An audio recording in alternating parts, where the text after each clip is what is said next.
Hello friends, నమస్తే. ఈరోజు నేను చెప్పబోయే కథ మీకు నచ్చినట్లయితే మన ఛానల్ని లైక్ చేసి సబ్స్క్రైబ్ చేసుకోండి. ఇంకా కథలోకి వెళ్దామా? అనగనగా అదొక చిన్న శివపురి అనే గ్రామం. అది ఎంతో అందంగా ఉండేది. ఆ గ్రామంలో శివ అనే వ్యక్తి తన భార్య, తన కూతురు, వాళ్ళ అమ్మతో నివసిస్తుండేవాడు. వాళ్ళెంతో పేదవాళ్ళు.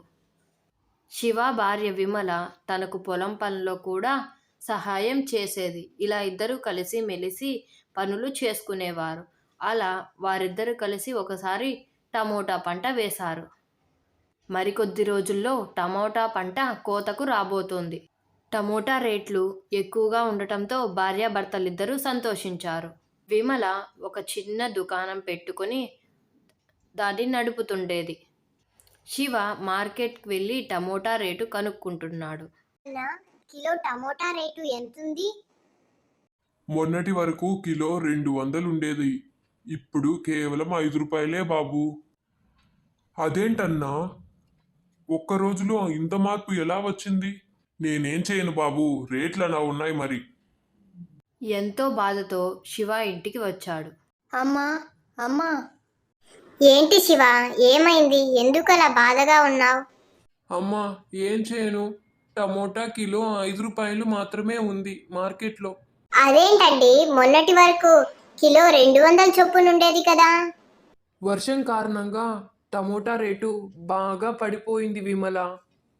అలా ముగ్గురు పంటకు సరైన ధర లేకపోవడంతో ఎంతో బాధపడుతుంటారు. అలా 2 రోజుల తరువాత శివకు ఆరోగ్యం బాగలేక మంచాన పడిపోతాడు.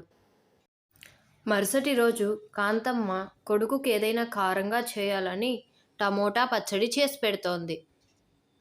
అదే రోజు వాళ్ళింటికి తన తమ్ముడైన శంకర్, గౌరీ కూడా వస్తారు. అది భోజనం చేసే వేలవడంతో కాంతమ్మ ఆ టమోటా పచ్చడి వేసి వారికి భోజనం అందిస్తుంది. అక్క, ఇది ఎక్కడ కొన్నారు? చాలా రుచిగా ఉందక్క.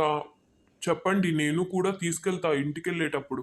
ఇది నేనే ఇంట్లో చేశాన్రా. అత్తయ్య, బాబాయ్ గారు చెప్పిన ఆలోచన చాలా బాగుంది కదా. మన పచ్చడి ఎంతో రుచిగా ఉందంట. మనం కూడా పచ్చళ్ళ వ్యాపారం మొదలు పెడదామా? అవునే కోడలా, నేనే దాని గురించి నిన్ను అడుగుదాం అనుకుంటున్నా. సరే, మనమే చేసి అమ్ముదాం. అలా అత్తాకోడళ్ళు అనుకున్నదే ఆలస్యంగా పచ్చళ్ళ వ్యాపారాన్ని మొదలు పెడతారు. విమల తన దుకాణంలో కూడా పచ్చడి సీసాలను అమ్ముతుంది. అవి ఎంతో రుచికరంగా ఉండటంతో అందరూ దాన్ని కొనుగోలు చేస్తారు. అలా వారు అతి తక్కువ సమయంలోనే బాగా అభివృద్ధి చెందుతారు. దాంతో శివ కూడా ఎంతో సంతోషిస్తాడు. నీతి: ఎటువంటి కష్టం వచ్చినా దాన్ని ధైర్యంగా ఎదుర్కోవాలి. అప్పుడే అభివృద్ధి చెందగలం.